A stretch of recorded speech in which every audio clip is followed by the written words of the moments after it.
Hi guys. Okay, so in this episode 4, we're going to start to investigate the USB capabilities of the ESP32-S3 modules, and we're going to actually make them act as a keyboard to start with. So when we plug it into the PC, it thinks it's a keyboard, and we can output text to it just like somebody is typing. The likely suspects for this video is that we're going to be using this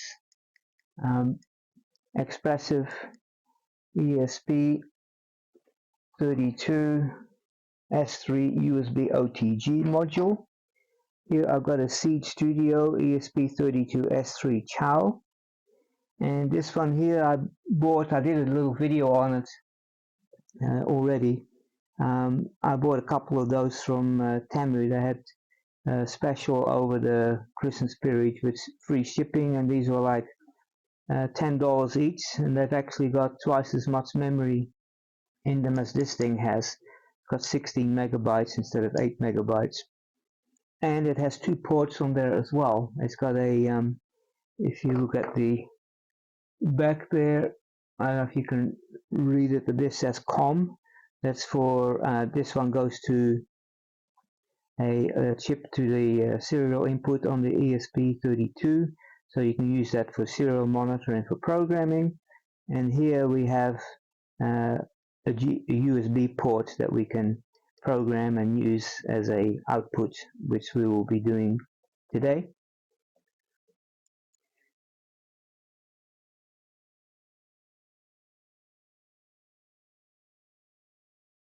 Now, for those of you that are really keen on getting to know all the nitty-gritty, and you can read these technical documents from the USB consortium.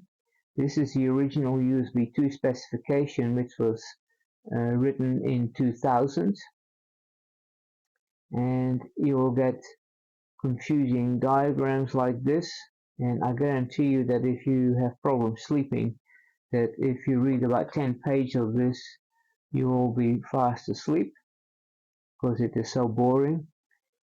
This document has 650 pages, so good luck with that. However, there are some websites and places where you can actually get some information that is a little bit easier to digest. Here is a UK-based website that has some USB information, USB made simple, and they're actually going through the process here of showing you how the host actually negotiates with in this case they're using a mouse, but it's very similar to a keyboard, how it negotiates the connections between a HID device, human interface device, and I recommend that you can have a look at that. And secondly, there is a tool that you can use which I'm rather fond of, and it's called USB 3 View. There are some other tools here. Some of those might actually be good too, but I downloaded this thing over here, and it actually shows you what USB ports are connected and what's connected to them. Now, when you go to the device manager on Windows, there is only useless information there. For instance, on the keyboards, when you plug in one of these devices, look, I will plug one in. This is the OTG board.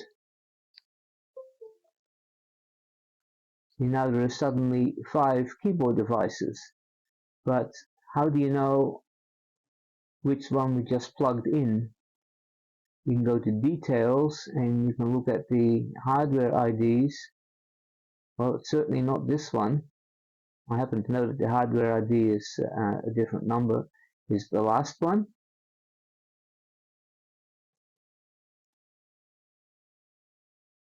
kind of annoying too, because you've got to keep on. Nope, it's not this one either. So it is one of those, but which one you don't really know. Similarly, when you go to universal serial bus controllers, you will find USB composite device. There's no information there whatsoever. Similarly, when you go to properties and you go to details, and you know, what am I looking for here? So that is why we need a different tool, and that's where this USB tree view thing comes in. I'll show you what it looks like. So as you can see, you get lots of information, useful information, and this is what the Windows Device Manager should have been displaying. It's shameful that that thing is kind of so useless in that respect. In any case, it tells you things like which controllers it is connected to and what ports, and of course you can get a controller that you plug in. I've got these things actually plugged into an external USB hub, so that can go into a port, so then you have another hub, see over there, which in turn can have another one plugged into it ad infinitum. So, but what we do see over here is that I have an Espressif ESP32 USB-OTG keyboard, and if you had a look at that website where they have the transactions, that is, that the host actually starts with a device, you'll find all that information here. And by the way, the things that I've showed you here, there will be links in the description how to find these things so that you can download this USB tree view and so on.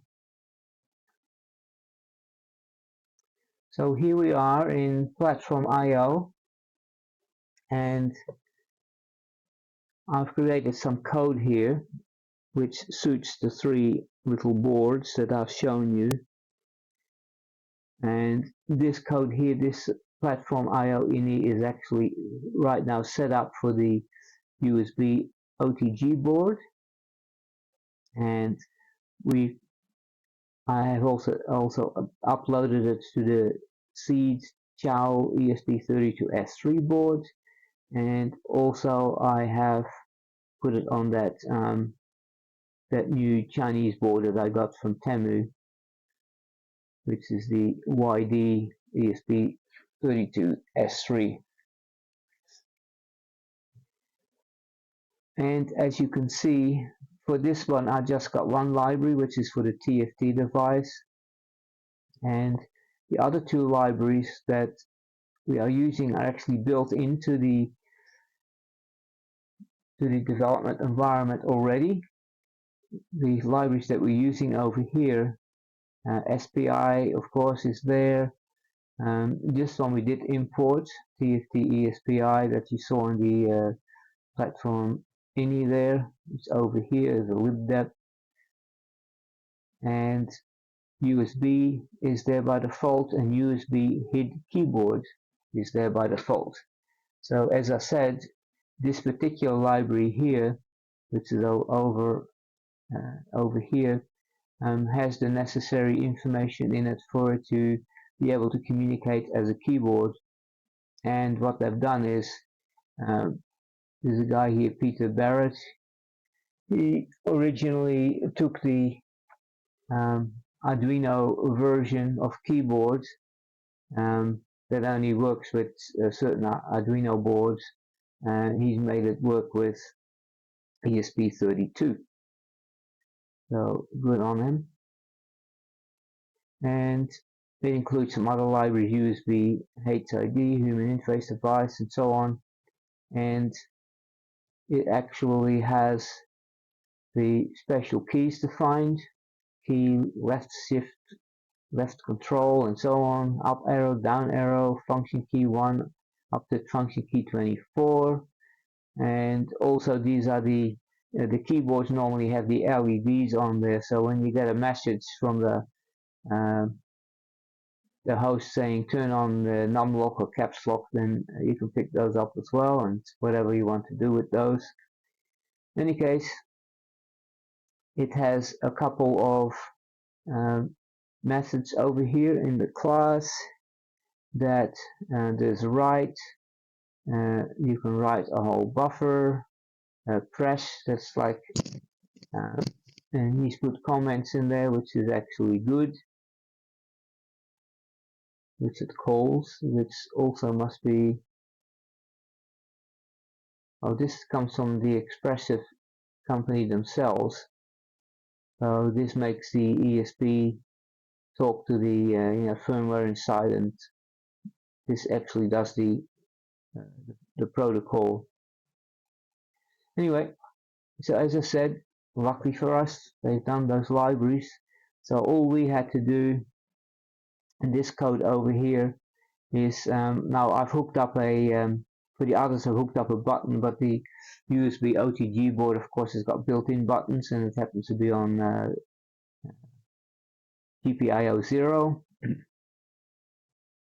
And so we pull that one up, and all you need to do, see over here we said USBHID keyboard, and we created a keyboard object of that class.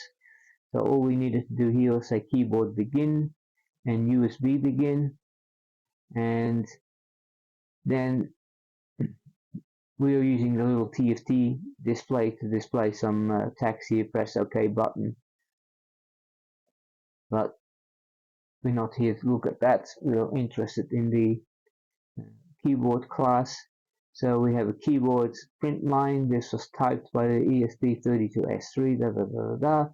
And what it actually does is it prints this line over here. This line should be deleted in 5 seconds time. We delay 5 seconds, and then we actually, the cursor would be at the line at the beginning of the line below wherever this line is printed. So then we can actually go up, so that we kind of equivalent to having the cursor over here, and then we say go to the end, which would be over here, without the quotes, but once it's printed, and then we say go hold down the shift key, like I'm doing it manually over here now, and then it says go home, so pressing the home key, and as you can see when you do that, the whole line is actually highlighted, and then it says hit the delete key, so it would be deleting that line. So that's just testing whether these control keys actually work, and then that's it. Press the button to begin again. So when we plug in the USB OTG board, which we just did, is already plugged in, and I press the button, you can actually see, if I open up a notepad here, and now I am pressing the button on it. There we go, there's that line. Wait 5 seconds. Boom, line is gone, and a new line. Press the button again. So as you can see, that works just fine.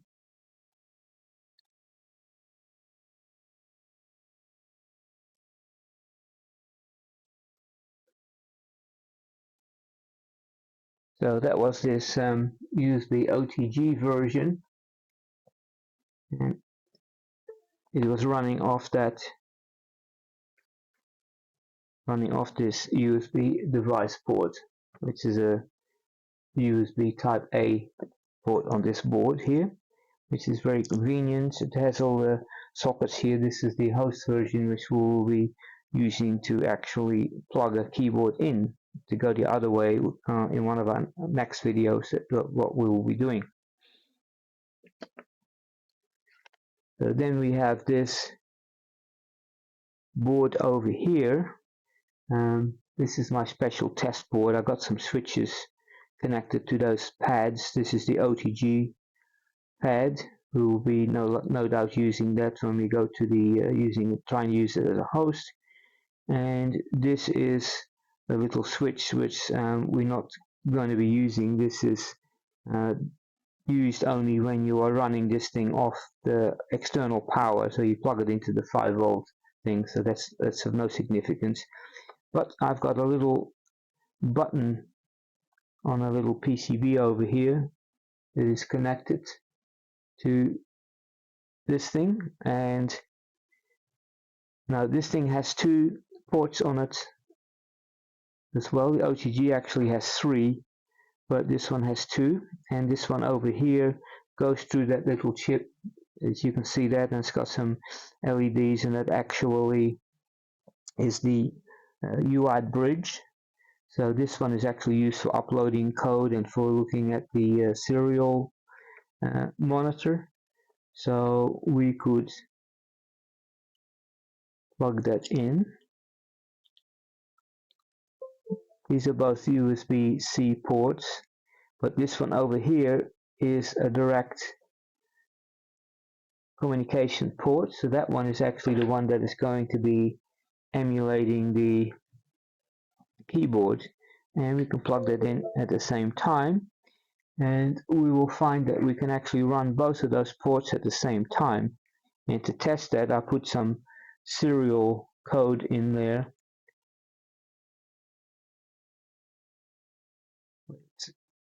These cables are a bit stiff, so it wants to move.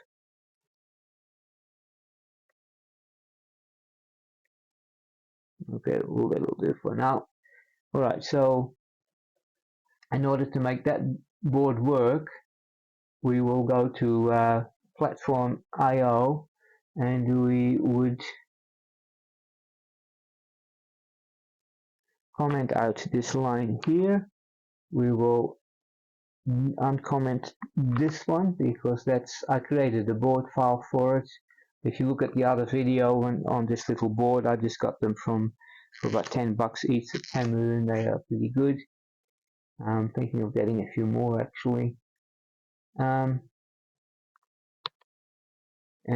you would comment that out. Now, by rights, I could also comment out the lib depths here because we're not using a TFT display, and I could comment out these build flags, but they can stay there. They don't do any harm. This system recognizes that it's not using these things, so it won't include them anyway. And then in the main file here, I put some defines, and since this one we're not going to be using the TFT screen, we would comment that out. And if we want to test whether we can use the serial monitor at the same time as outputting out to the keyboard, we can put that one on, and then we would say save all. And in actual fact, there is a different COM port for that, which is going to be 6. See, that's the serial CH343. The other port is not showing up for this purpose here. So now I could actually say upload the code.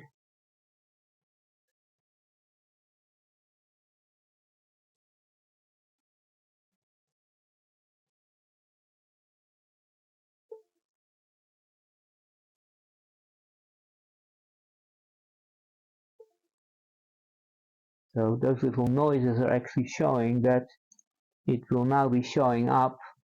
And if we go to the USB 3 monitor thing, you now find out that we no longer have that ESP32 OTG board, but now we have an Espressif ESP32-S3 board, and so on. And it is acting as a keyboard, and it has similar information. The board itself has the same ID and 101 that the other one has, because all the Espressif S3 boards seem to have that. But the actual keyboard part of it now is going to device address 1414 OE hexadecimal, and so on. And the second port that we're actually using for the serial I/O is actually here, and as you can see, it has the two ports available at the same time. So let's have a look. I still have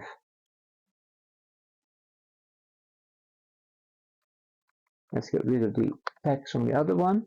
So now if I should push this, oh wait a minute, let me double check. I might have forgotten to change the button number, have I? No, 5 should be good on that one. Alright, I believe I got the plug into 5, but we'll soon find out. Yep, it's working. There we go. So that one also works. No problems.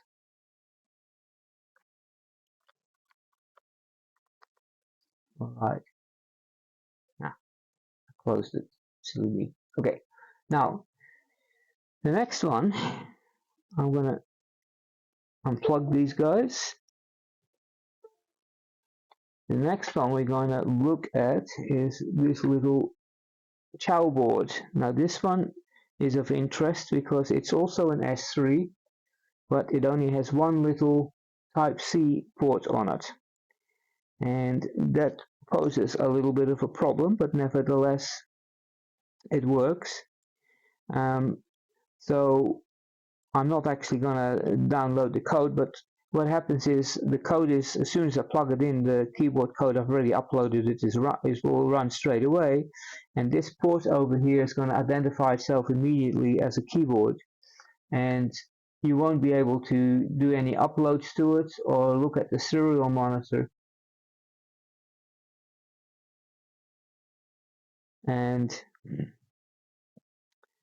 because it won't be identifying itself as a port to upload code to, or to use the serial monitor. So what you would have to do on this little board is there is two buttons on there that are absolutely tiny. You almost need a microscope to see them. But which one is it now? This one is B for boot. I would have to, in order to reset this guy so it can receive again, I would have to use this little tool. It's so small I can't even do it with my finger. And when click, hold it down like that, and then I would have to plug it into the USB cable, and or you can't even see it. I'm holding it down. Then plug it into the USB cable, and then you can upload the code again.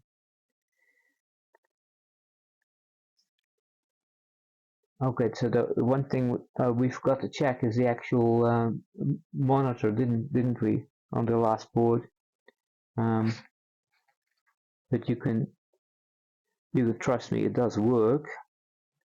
That the serial output comes through there. Anyway, so let's plug this one in. Let's get the notepad back over here. Let's plug this one in. Let's use this cable here. Well, no, actually it doesn't matter. Let's use this one. It's a bit more flexible.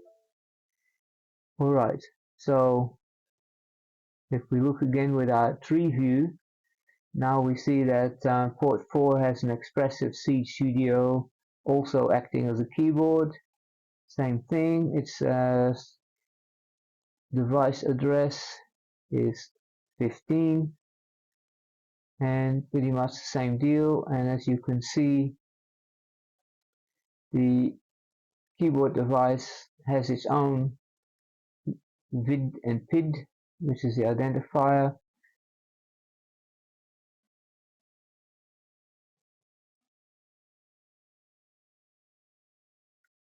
So Actually, on this board, I just realized it does come up with a different VID and PID for the board, doesn't it? The other ones were the same. This has got 2886 and 0056. But in any case, it is working, and that we can see it over there. So now I actually have to plug in that little switch over here, and it has to go between ground D5 and a ground.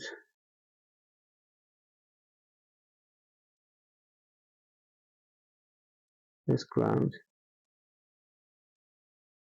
So small, can't see. This is ground, and this is D5 over there, actually, like that. So now, if I hit the button, yep, there we go.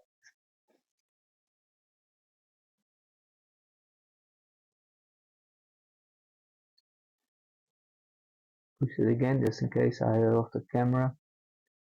Push it.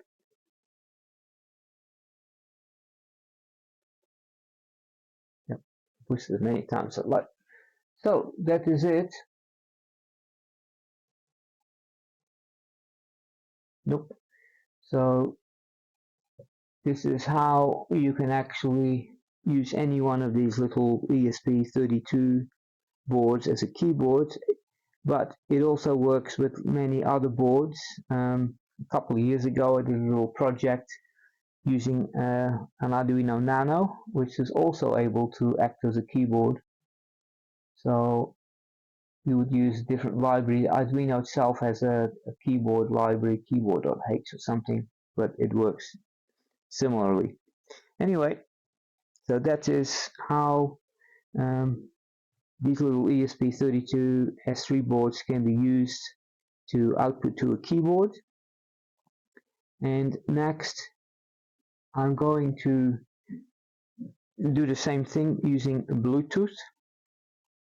And then after that, I'm going to show how you can actually use the host port on these boards. I'm not sure if that will work on this little one, but we will try. So as I said, you're along for the ride. I'm experimenting as I'm going along and learning stuff. So we're going to try that the host board will be tried, but first we're going to use this as a Bluetooth.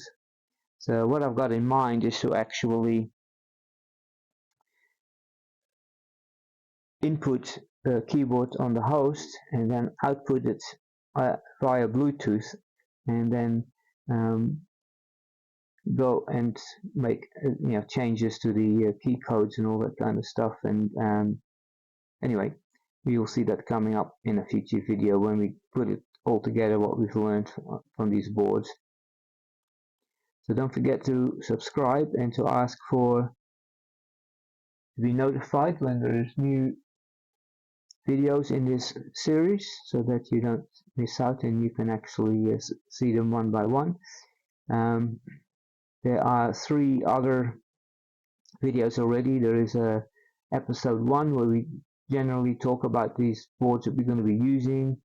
There's number 2 and number 3, and this is number 4. We have already found out how to use this little SD card and how to use the TFT display and what libraries to use and so on. So we are gathering information to put it all together into a more sophisticated system at the end of it, where we're using all of those components. Alright, so we will leave it at that, and I will see you guys later.